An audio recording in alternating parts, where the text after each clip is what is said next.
That time I got reincarnated as a demon lord. English, by LordedoMal44. Side story. The Flame Mistress and the Divine Beast 1/3. Shizue left Tempest. For some reason, with every step she took away from Tempest, the more her heart sank with the feeling that she was making the wrong choice. She wanted to go back, and she wanted to apologize to Rimuru even if it was for the 1000th time, but she didn't, and instead, she went further into the forest. Rimuru had promised her that he would make the city one she could like. It wouldn't be now, but one day, Rimuru would allow her to come back. She needed to be patient. Tempest wouldn't run away, so she must wait for Tempest. Wait for Rimuru's forgiveness. And in the meantime, of course, she would continue on with her journey. Now that she no longer suffered from the possibility of dying so soon and her strength had returned to its peak, if not surpassed its peak, there were few things she couldn't face. The forest was dangerous. Normal humans wouldn't survive in the Jura forest, it just wasn't normal. Exactly because of that, Shizue could easily use her nearly 70 years of experience to defeat her enemies and clear her way to the other side of the forest. Stopping walking for a moment, Shizue stopped to think about her two most successful disciples for a moment. She had trained them while she was weakened, so she couldn't say that she had taught them all she could, but they both had far more potential than she had in her prime. Even with just a few months of her training, both of them had become stronger than she was in her prime. To tell the truth, Shizue had always been unable to understand where all the appreciation and regard her talented disciples had for her came from. Still, what would happen if the current her, who was at the peak of her abilities, fought her two talented disciples? Both of them might be better than her, but it was a fact that she had more experience than both of them, and her power had increased far beyond what it had once been. In the end, she could see a way to defeat Yuki, knowing every detail of the boy's abilities, but she really couldn't see herself defeating Hinata with all the skills she acquired after joining the church and learning from the 7 luminaries. As she thought about that, a presence appeared in front of her, a dense and familiar aura, which didn't show any hostility towards her. Shizue would normally raise her guard against an opponent like that, even if he didn't display any hostility towards her, but she didn't. After all, she would recognize the aura of her savior, and the person she was most ashamed to meet, anywhere. "So, you came to say goodbye to me after all?" Shizue asked, a little awkwardly, as she looked in another direction. For some reason her face got hot when she looked at Rimuru, so she preferred to keep her eyes away from him while talking to him. All she wanted was an opportunity for her to apologize properly one last time, and for him to say goodbye to her. But the expression he made for a second, even though she only saw it out of the corner of her vision, was enough for her to understand that this was far from the case. "I still don't want to talk to you, but I figured that if I don't help you it will probably take you a month or two to get out of this forest. Besides, it's not like you know a method to control your skills or fly yet, isn't it?" Rimuru said this, turning in the opposite direction Shizue was, looking in the direction she was originally going. Modifying her body form, much to Shizue's surprise, Rimuru changed into a human form. Into her human form. Her hair was blue and her eyes were golden, but without a doubt that was a younger form of her. And it was Rimuru who had assumed that form. "Like it? I thought I'd keep that shape for myself. I hope you don't mind." Of course, with a twist. When he said that, 3 horns appeared on top of Rimuru's head. What once looked like just a younger version of herself had now turned into a monster form of her. Shizue felt her hands clench and her teeth grind at the sight of it, but at the same time, she had tried to understand. She herself was no longer human, and Rimuru wouldn't be a human even if he imitated her appearance. Besides, she had to admit that Rimuru didn't look too bad in that form. If he was a little older, maybe 15, she might. "Stop thinking about those things, Shizue." Shizue shouted this to herself and slapped each cheek, trying to get it out of her thoughts. His fully red face luckily seemed to go unnoticed by Rimuru, who just turned in the opposite direction while shaking his head from side to side. Rimuru just ignored her and threw himself onto the ground, getting on his hands and feet. Shizue, upon seeing this, was snapped out of her dazed state and, paying attention to Rimuru, she watched as Rimuru changed shape again. This time taking on the form of a monster. "I've decided that I'm going to help you cross the forest. We should be able to do that in just a week. Until you learn to fly, we'll travel together." Shizue was reluctant. Accepting help from someone she was already indebted to was not something she wanted. Even so, she had to agree that it would take her a long time to leave the forest on her own and she had no idea how to learn to fly. In the end, Shizue accepted the help and mounted the divine beast. Shizue and Rimuru had stopped in a clearing. Rimuru was in his god beast form, the aspect of a lion with 2 horns on his head, wings on his back, and a serpent-shaped tail with a serpent's head at the tip. The shape was equally beautiful and frightening, and was sure to be the source of dreams and nightmares for many who saw it. Their trip had already lasted 4 days, 3 more days and she would be finished.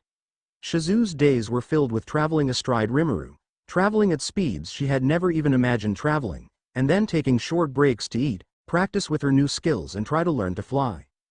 Rimuru had hardly spoken a single word since he started the journey with her, just what was necessary, but she didn't care. Somehow having Rimuru around was relaxing for her. At the moment she was practicing trying to fly using her wings, which she had already learned to materialize with her thoughts just the day before, but all she could manage, at the moment, was to stay in the air for mere seconds before losing control, balance and fall.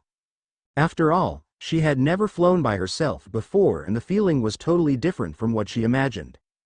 "Do you happen to have any tips, Rimuru?" Shizue asked, trying to get an answer out of Rimuru. He just lifted her head for a moment, looking into her eyes, before lowering his head and sleeping again. Shizue immediately understood that the lack of an answer was either due to not having a hint or Rimuru's bad mood, but one way or another she would have to find out for herself. In the end, she just kept trying, flapping her wings as she tried to stay just 3 feet off the ground, wanting to maintain as much control as possible. Of course, she and Rimuru weren't aware, but they were being watched by someone. A fire dragon was resting calmly on the rocks of its mountain. Of course, compared to older members of his species, he was an immature youth, and he had absolutely no power from their point of view. Still, when viewed from the point of view of other forest creatures, there were few who could rival him in power, even when he considered himself among the strongest races. That's the kind of power he, one of the dragons, the most powerful race in the world, possessed. Because of that kind of power he never saw the need to actively hunt or hone his combat skills. He was a dragon, a supreme race, so why would he try to get stronger? Dealing with the bugs around him was too easy for him to bother doing something like this. Still, he suddenly felt that something was wrong in his territory. Perhaps it was because he was as strong as he was, but he, one of the dragons, wasn't good at sensing when opponents entered his territory. Usually all of them were so weak he just couldn't feel them, proof of how inferior they were when compared to him. Because of that, his magical senses were a bit rusty. Still, for some reason, he woke up from his peaceful slumber, his instincts screaming at him that an opponent had entered his territory, like when one of his brothers comes to fight him. Looking around carefully, he wasn't able to see anything that looked like a real threat. A few bats sleeping in the nearby trees, small lizards crawling on the ground, and other insignificant animals, but nothing he minded. None of these creatures could be significant to him, not even food, much less a threat. Getting up from where he was lying, he tried to widen his field of vision up into the trees, trying to find his enemy, but he still couldn't see them. They seemed to be a little further away than he expected, but still, they had entered his territory. And he, like a proud fire dragon, would not allow annoying bugs to enter his territory as if it were nothing. Still, what was that strange feeling deep in his chest? As if his heart was being crushed. He wondered that for a second, but decided he was just overthinking it. Flapping its wings, it took off away from its mountain area and started looking for the invaders. He wouldn't forgive anyone who trespassed on his territory, least of all the fools who disturbed his sleep. They would all, without exception, pay. Rimuru Tempest would pay. Rimuru suddenly raised his head, distracting me for a second. Needless to say, I lost my concentration and fell to the ground again. I was about to complain to him for disturbing me when I saw that he was concentrating on something. It looked like something had caught his attention, and so far nothing had come close to catching his attention, so this was definitely no small thing. Rimuru, what did you feel? Rimuru didn't answer. He just kept looking in a certain direction for a few seconds, as if he could clearly see something very far away. And then, instead of answering, Rimuru started to snarl, his teeth clearly showing as he threatened whatever was in the distance. And then, Shizue finally felt the presence of a creature approaching. At the same time, she was also able to hear the sound of a large creature's flapping wings. Shizue didn't need to think long to remember which area of the Jura forest the two were approaching, immediately understanding which monster had come for them. The same monster she had faced 50 years ago, and the monster that had forced her to release all of Ifrit's strength and caused her to begin to weaken.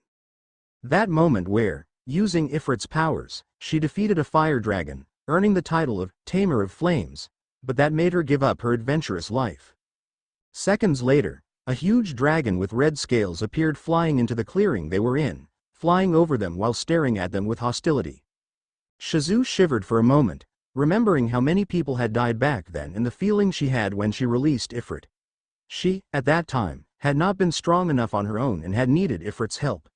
Back then it had cost her a lot, but she wasn't back then. Shizue was back in her prime, even surpassing the power she had had in the past. If now she fights a dragon, what would happen? Deciding to fight, Shizue felt her white clothes change color, turning black, and at the same time her eyes had also changed. 2 wings of flame appeared on her back, and she felt that her power had increased even more. Activating your monstrous form. But it seems you did it just by instinct. I think it would be better for you to learn to control it in the future. Shizue smiled, seeing how Rimuru spoke to her. Well, at least I managed to change completely, didn't I? Shizue gave that answer and took out her sword, an old companion that has accompanied her since her days as an adventurer, and positioned herself, prepared for combat. Even if her opponent was an opponent, Shizue was confident that she could fight him and win if it was a fair battle. Smiling at the battle ahead, and the chance to finally test her powers in a real battle, Shizue flapped her wings to gain momentum as she leapt, and swung her sword at the dragon. Shizue was calmly eating the roast beef, a smile plastered on her face. Rimuru was at her side, eating alongside her, even though he was in his god-beast form and the meat he was eating was raw. Needless to say, the meat they were eating was dragon meat. The battle had ended incredibly faster than the two had expected. It turned out that the dragon was incredibly weaker than they'd expected, and Shizue could cut through its scales as easily as if it were tofu. It got to the point of a joke that she was freaked out for a second. And, of course, the main reason for her happiness was that she had understood how to fly at some point in the battle. Of course, she still fell from time to time, but now she could fly in a straight line with ease. A few more tries, weeks of training at most, and she felt like she could fly normally, as if she'd been doing it all her life. It was almost like she was born to fly. This made Shizue so happy that she felt that nothing could spoil her happiness, and even Rimuru was happy and proud for her. Still, she and Rimuru didn't notice one thing. Neither of them realized that they were still being watched, just like minutes ago. Rimuru. Plague. On the branch of a tree, a bat, as black as the shadows of the night, watched the two.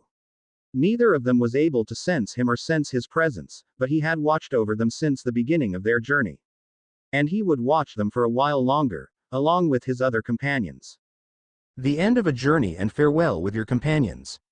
In her entire life, Shizue had been through this situation dozens if not hundreds of times, but this was the 3rd time she had been through it this way. The first time was when she was still with the heroines group, a group that welcomed and cared for her for years, teaching her many of the things she knew. She was still young then, and when they told her she couldn't follow where they were going, she couldn't question it. They did a lot of dangerous missions, and she understood that she wasn't close to their level at that time. Still, watching them leave and not return was painful. They just disappeared, with most people who saw them not returning starting to spread rumors that the heroines group had died. She denied it. They were too strong to die so easily against monsters, but even she had to give up after a while. And then your students.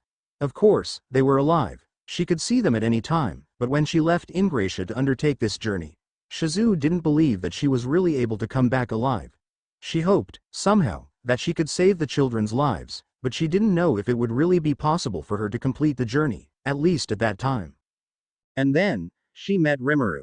Rimuru saved her life, freed her from her curse by imprisoning Ifrit inside himself, and he even made her realize that she still had people in this world who counted on her, and that because of that she couldn't allow herself to die so soon. Easily. Perhaps Rimuru saw and experienced something similar.